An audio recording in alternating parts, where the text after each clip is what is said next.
শঙ্খ চক্র গদা পদ্ম মানেই হচ্ছে বিষ্ণু মূর্তি। শেষ নাগের উপরে শায়িত একটা মূর্তি হয়ে যাচ্ছে বিষ্ণু মূর্তি। পশু পাখি সরীসৃপ বেষ্টিত একটা ধ্যানী মূর্তি দেখলেই হয়ে যাচ্ছে শিবের মূর্তি। বিনা বাদনরত নারী মূর্তি দেখলেই হয়ে যাচ্ছে সরস্বতী মূর্তি। হাতে যে ধনভাণ্ডার দেখলেই হয়ে যাচ্ছে লক্ষ্মী মূর্তি। এইভাবে যেভাবে আনন্দবাজার পত্রিকায় সব লিখছে, অন্যান্য আজ তাক খবরের কাগজ এই সমস্ত লিখছে, তারা আসলে দেশের সঙ্গে গদ্দারি করছে।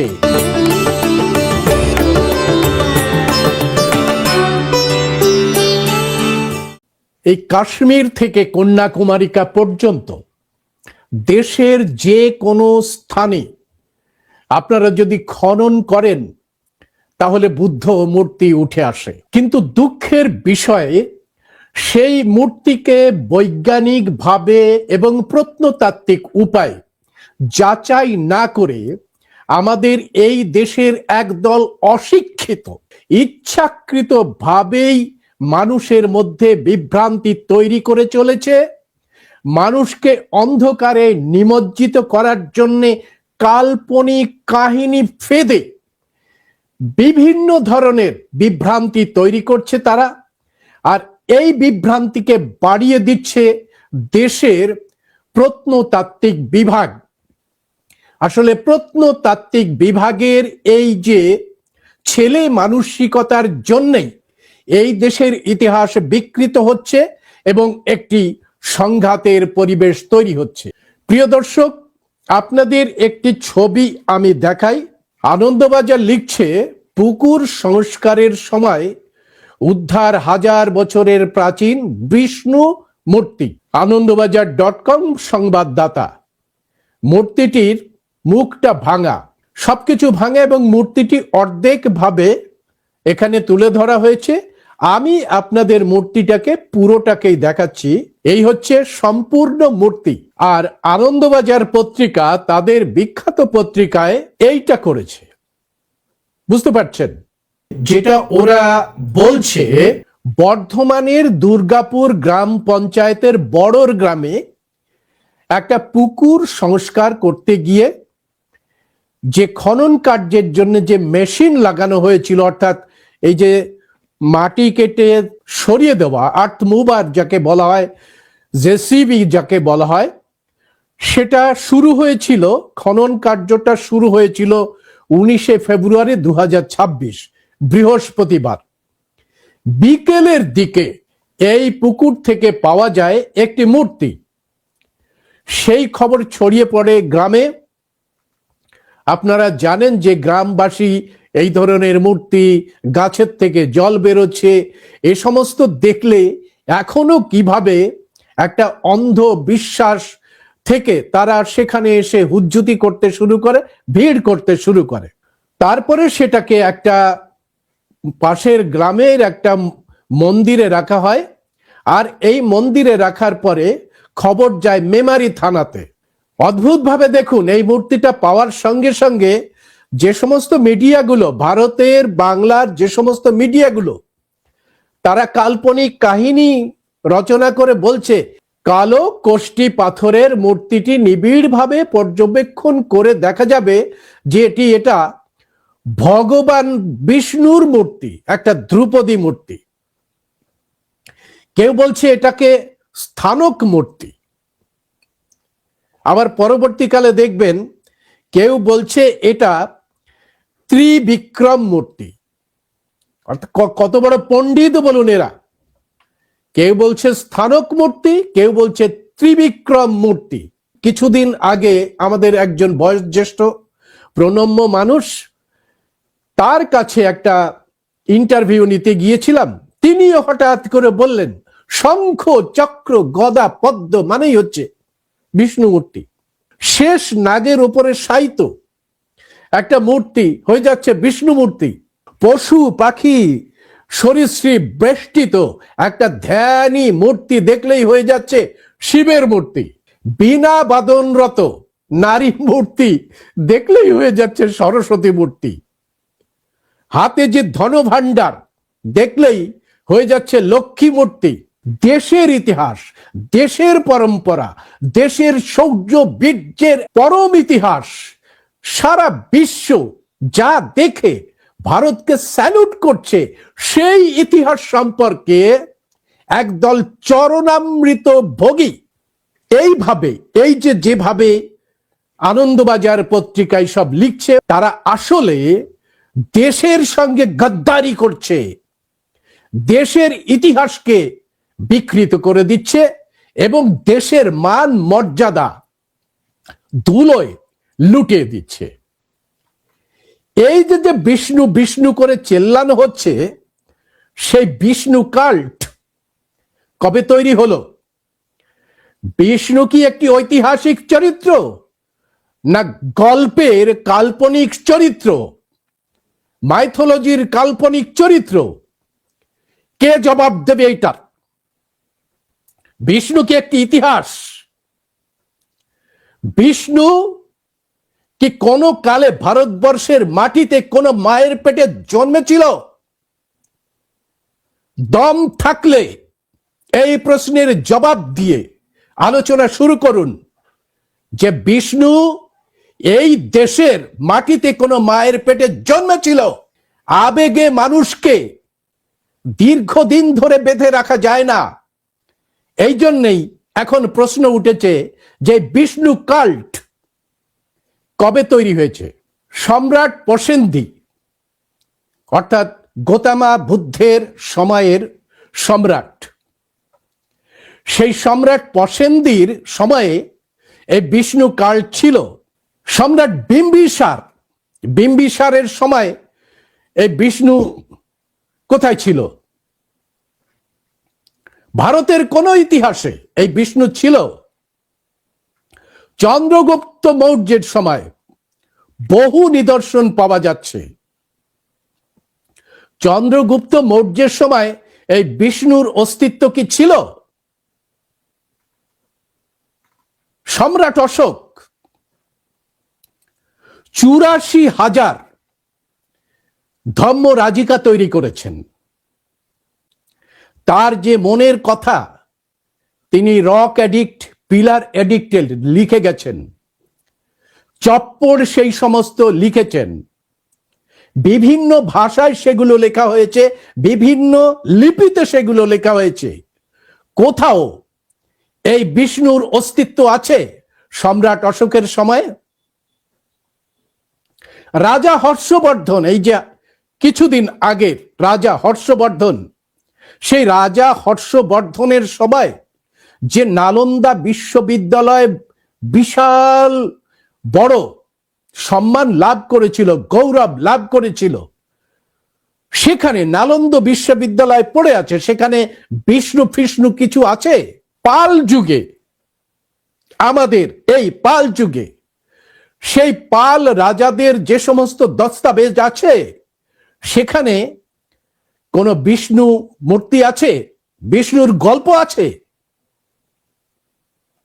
অথচ আনন্দবাজার পত্রিকার মতো একটি পত্রিকা, কারাই সমস্ত রিপোর্টিং করে আমরা জানি না, তারা রিপোর্টিং করছে সম্ভবত পাল যুগে অথবা সেন যুগে এই মূর্তি তৈরি করা হয়েছে। এই মূর্তি তৈরি করার অভিজ্ঞতা এই যে ইউরেশিয়ান যাযাবর বর্বরদের আছে কিনা সেটা একটু একটু করে আপনাদের আমি দেখাতে শুরু করব। তাহলে আপনারা বুঝতে পারবেন যে এই মূর্তিটি আসলে কি মূর্তি। শঙ্খ, চক্র, গদা এবং পদ্ম, এটা আসলে আপনারা দেখুন এই মূর্তিটি, যেটা ইতালিতে রয়েছে। ইতালি থেকে ভারত সরকার দাবি করেছে যে এই যে অবলোকিতেশ্বর, সেই মূর্তিটাকে ভারতে ফিরিয়ে আনা হবে। ইতালির যে মিউজিয়াম, সেই মিউজিয়ামে রয়েছে। এখন ইতালির এই যে মিউজিয়ামটা, আর পাশাপাশি যে মূর্তিটি এই বড়র গ্রামে আবিষ্কৃত হয়েছে, পাওয়া গেছে, তার মধ্যে কিছু পার্থক্য দেখতে পাচ্ছেন। এই যে বুদ্ধের 4 হস্ত মূর্তি, এবং তার নিচে দুটো মানবীর মূর্তি। এখানে দুজন মানবী হতে পারে, দুজন মানব হতে পারে, এবং তাদের হাতে বিভিন্ন ধরনের কিছু থাকতে পারে, কখনো বীণা, কখনো সেটা পদ্ম ফুল, সবকিছু। এই যদি আপনারা এটা ঘোরেন, প্রত্নস্থলগুলো ঘোরেন, তাহলে এই মূর্তিটি আপনারা সব জায়গায় দেখতে পাবেন। ইনি অবলোকিতেশ্বর। এটা যে বুদ্ধ পরম্পরা, সেই মহাযান বুদ্ধ পরম্পরার সময় এই মূর্তি অঙ্কিত হয়। মহাযানী যে পরম্পরা, সেই মহাযানী পরম্পরা, যেহেতু বুদ্ধ তখন মহাপরিনিব্বাণ লাভ করেছেন, সুতরাং বুদ্ধের ৮৪,০০০ দেশনাকে নানাভাবে চিত্রিত করে এই যে বিশেষ বিশেষ মুদ্রায় অবস্থান করছে বুদ্ধ, সেটা দেখানো হয়েছে। এবং তার যে ৪টি হাত, সেই ৪টি হাতের বুদ্ধের কল্পনা করা হয়েছে। এই ৪টি হাত আর কিছু নয়, এই ৪টি হাত হচ্ছে বুদ্ধের ৪টি পরম সত্য। এই ৪টি পরম সত্য কি? এই ৪টি পরম সত্য হচ্ছে, দুঃখ আছে, যার জন্য অনেক সময় বরাভ হয়, এই বুদ্ধকে আমরা দেখতে পাই। দুঃখ আছে, দুঃখের কারণ আছে, এবং দুঃখ থেকে পরিত্রাণ পাওয়া যায় ৩টি, এবং শেষ ৪টি হলো এই পরিত্রাণ পেতে গেলে অষ্টমার্গ এবং পঞ্চশীল এটা ধারণ করতে হয়, তবে দুঃখ থেকে পরিত্রাণ পাওয়া যায়। তো এই যে অবলোকিতেশ্বর, তার যে ৪ হাত বজ্রযানী পরম্পরার সময় তৈরি হলো, সেখানে যে বুদ্ধকে পাওয়া যায়, সে বুদ্ধ কখনো একেবারে সাদা বুদ্ধ, কখনো তিনি নীলাভ, কখনো তিনি একেবারে কৃষ্ণকায় বুদ্ধ। এবং এই বুদ্ধের ৪টি হাতে আমরা দেখতে পাই। অবলোকিতেশ্বর শুধুমাত্র ৪টি হাতে নেই, সহস্র হাতেও অবলোকিতেশ্বর আমাদের যে চায়না, বার্মিজ এবং দক্ষিণ পূর্ব এশিয়াতে যে বুদ্ধের প্রসার ঘটেছে, সেখানে আমরা দেখতে পাচ্ছি সহস্র হাতের বুদ্ধকে ও অবলোকিতেশ্বর বুদ্ধ বলা হচ্ছে। দেখলেই এটা আমার, এটা হচ্ছে বালগতিয়া কালচার।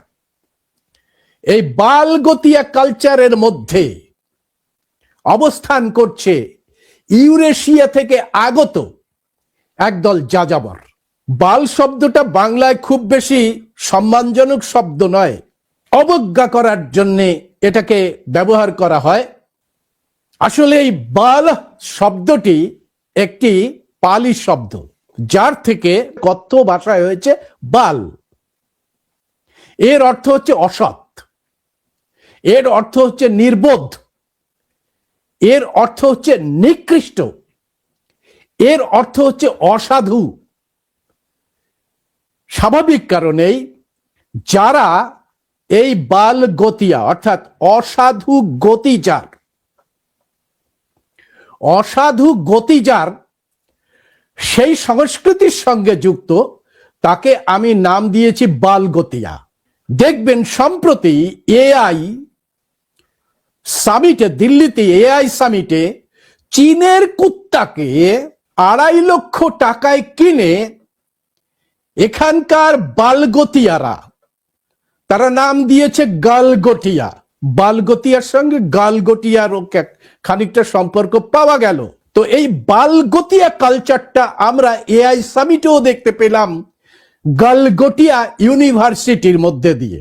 ওই ইউনিভার্সিটির ক্যাম্পাসে আপনারা চলে যান, দেখবেন যে ইউরেশিয়ানরা এই দেশে ঢোকার পরে তারা যে অস্তিত্বহীনতায় ভুগছে, সেই অস্তিত্বহীনতা থেকে অস্তিত্বে ফিরে আসার জন্য এই চৌর্যবৃত্তি, চুরি বিদ্যাটাকে তারা রপ্ত করেছে। এবং চুরি বিদ্যাকে রপ্ত করে ওরা মনে করছে কাক কিরকম করে জানেন? এই কাকের স্বভাব, এই বালগতিয়াদের কালচার হচ্ছে কাকের কালচার।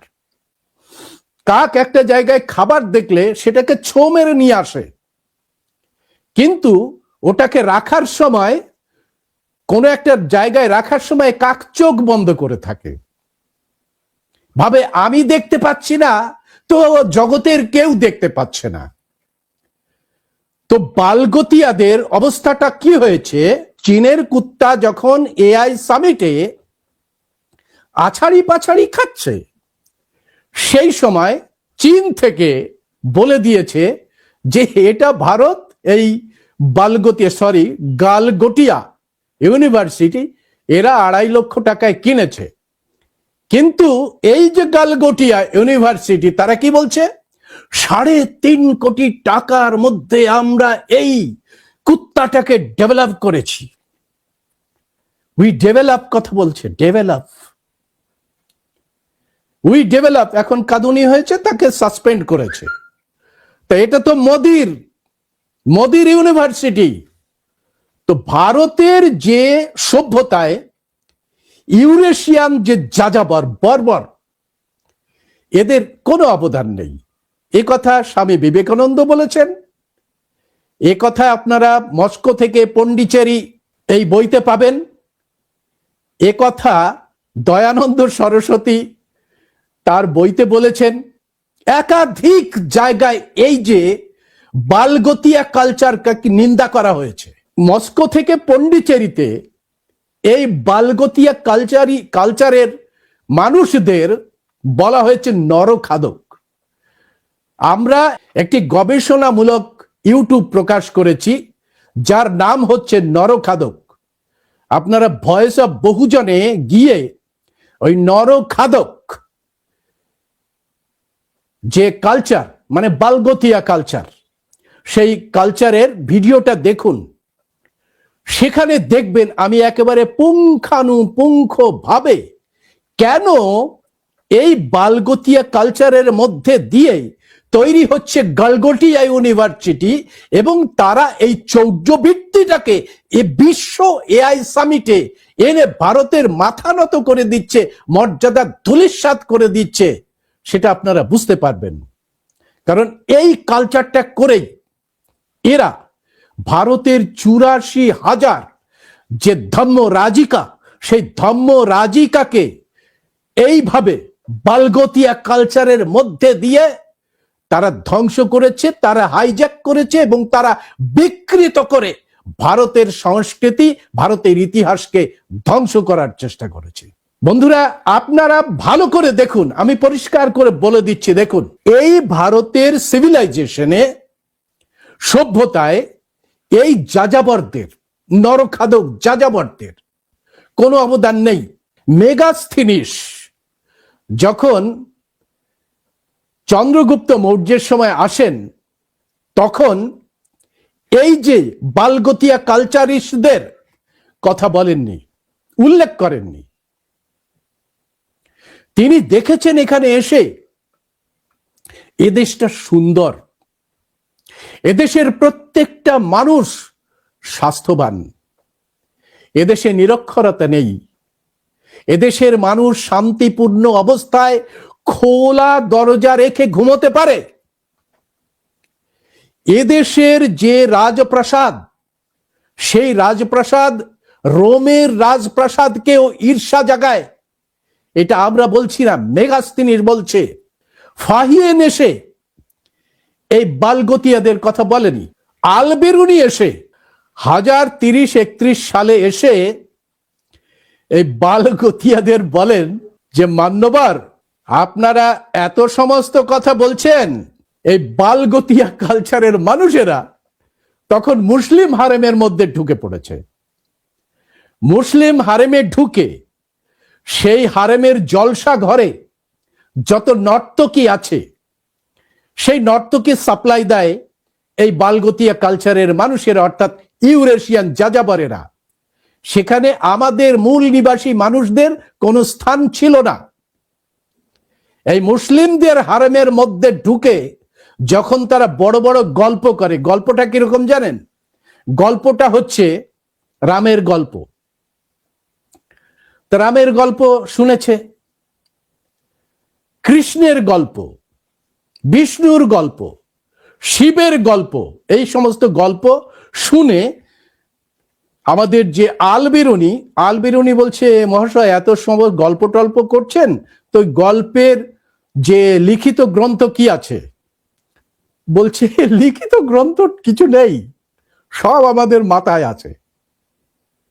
মাথায় মানে শ্রুতিতে আছে, আমরা শুনে শুনে এ সমস্ত রপ্ত করি, সেই শ্রুতিতে আছে।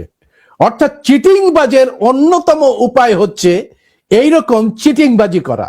না, এই তো আমাদের এরকম ছিল, লিখিত দস্তাবেজ দিলে পরে ধরা পড়ে যাবে, তো সেই জন্য লিখিত দস্তাবেজ নেই, ধরা পড়ে যাবে। ওটা কিসের উপরে লেখা, ওটা কখন লেখা, ধরা পড়ে যাবে।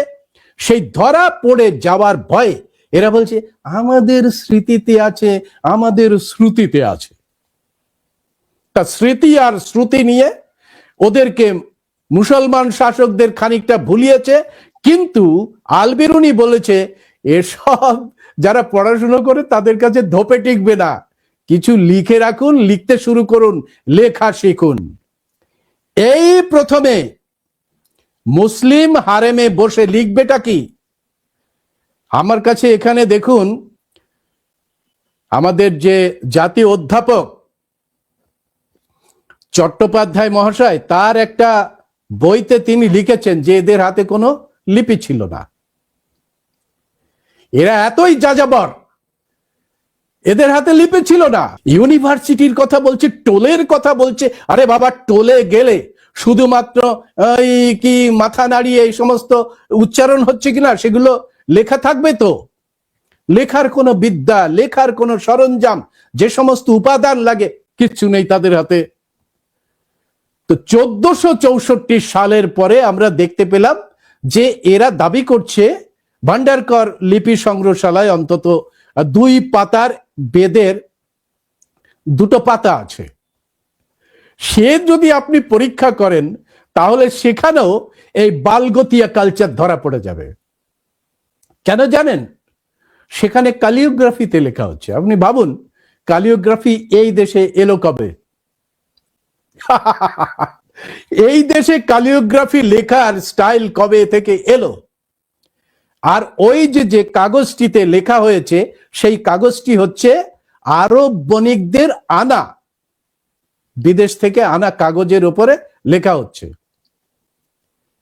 বুঝতে পেরেছেন বালগতিয়া কালচার কাকে বলে? তো স্বাভাবিক কারণেই আমরা দেখেছি আলবিরুনির সময় নেই।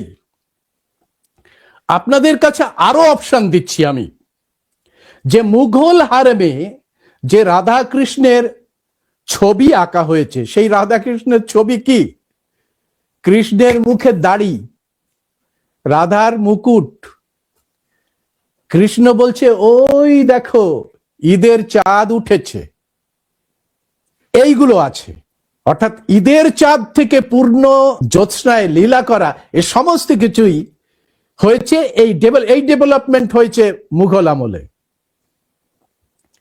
অষ্টাদশ শতকের শেষ দিকে ইংরেজরা যখন এই কলকাতায় এশিয়াটিক সোসাইটি পত্তন করে, তারপরে এশিয়াটিক সোসাইটির মধ্যে দিয়ে ব্যাপক পরিমাণে এশিয়ান যে লিটারেচার, তার যে আর্কিওলজি, এই সমস্ত স্টাডি করার জন্য একটা বিশাল পরিমাণে টাকা বরাদ্দ করা হয়।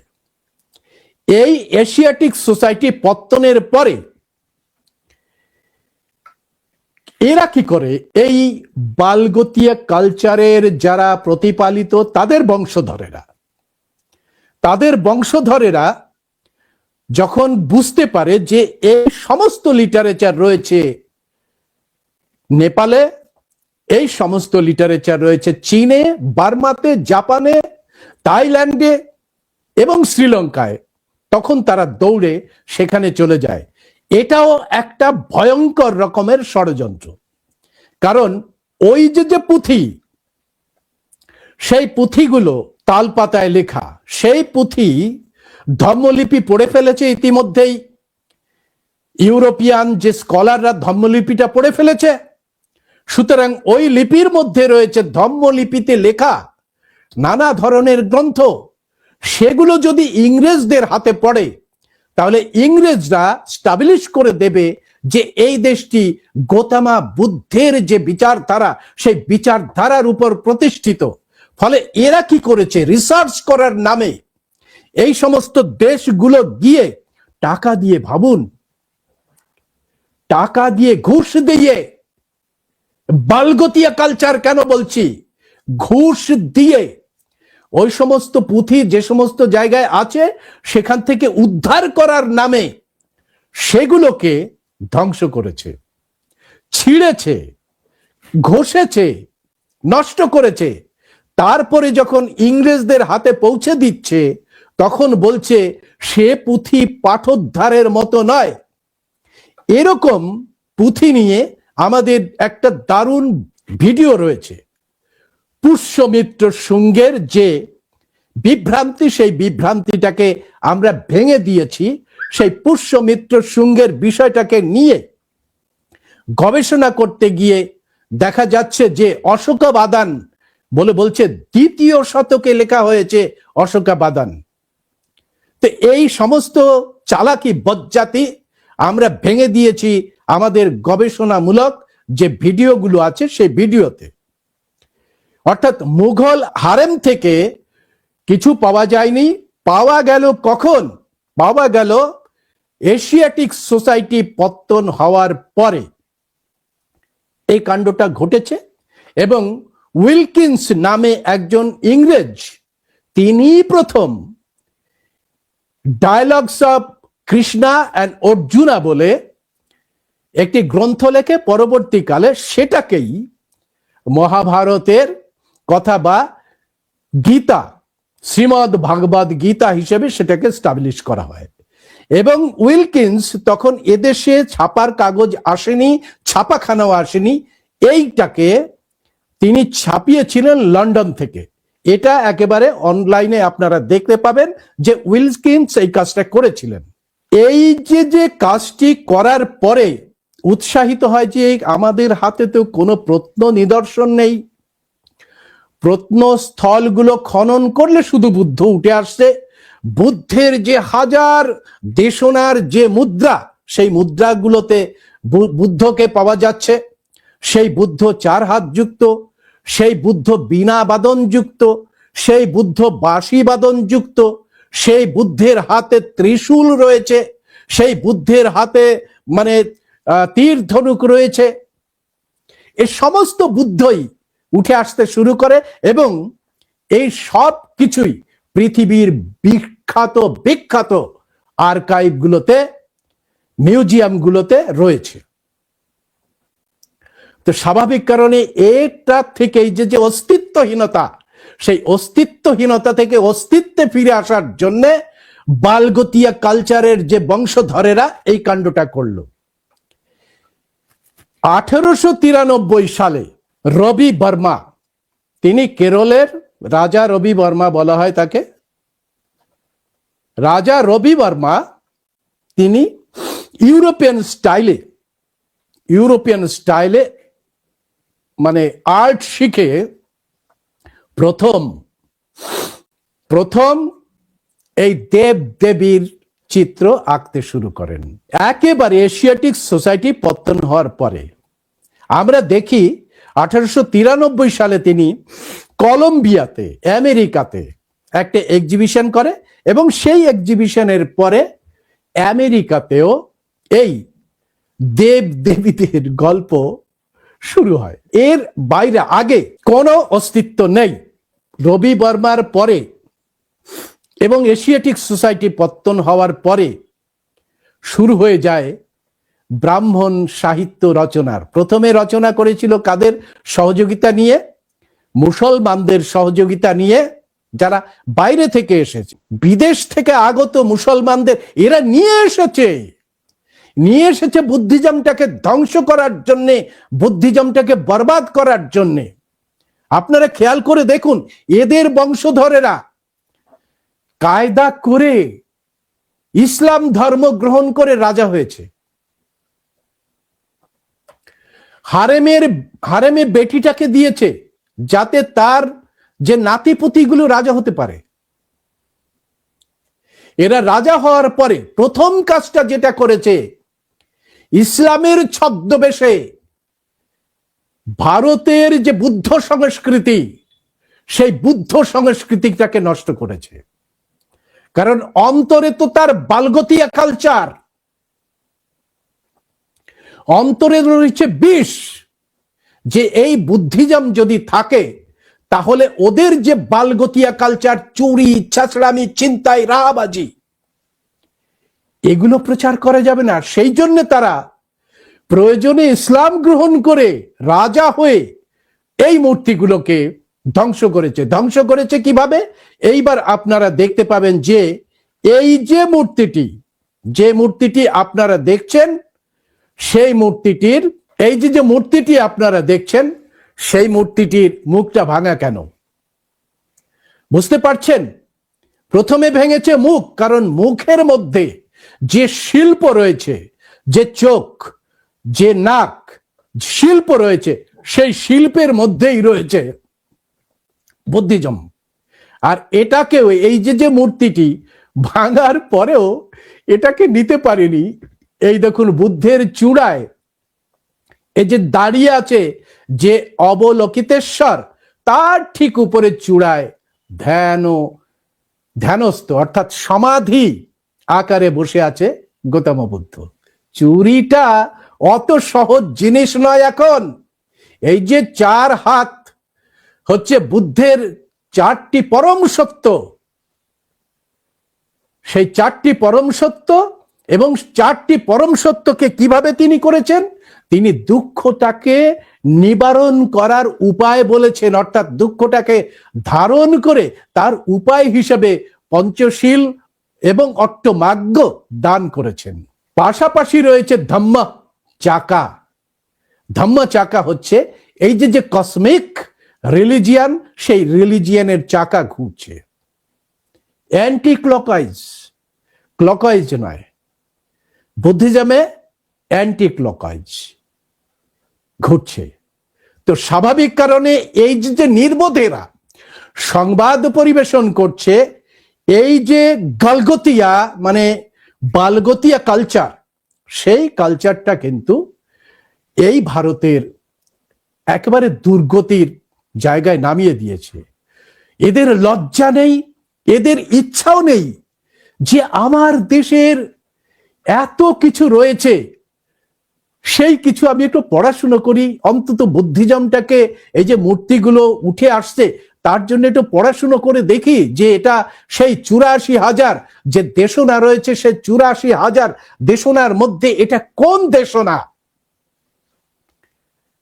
নাকি এদের বলে দিয়েছে ওদের আকারা যে যেখানেই দেখবে সেখানে ওই বুদ্ধের ত্রিশরণটাকে, 3 মূর্তি, ব্রহ্মা, বিষ্ণু, মহেশ্বর, এই 3 ঘাতককে দিয়ে বুদ্ধের যে করুণা সেটাকে ধ্বংস করতে হবে বলে দিয়েছে। সুতরাং যেখানে দেখবে সেখানেই হয় শিব বলে চিল্লাবে, না হলে ব্রহ্মা বলে চিল্লাবে, না হলে বিষ্ণু বলে চিল্লাবে।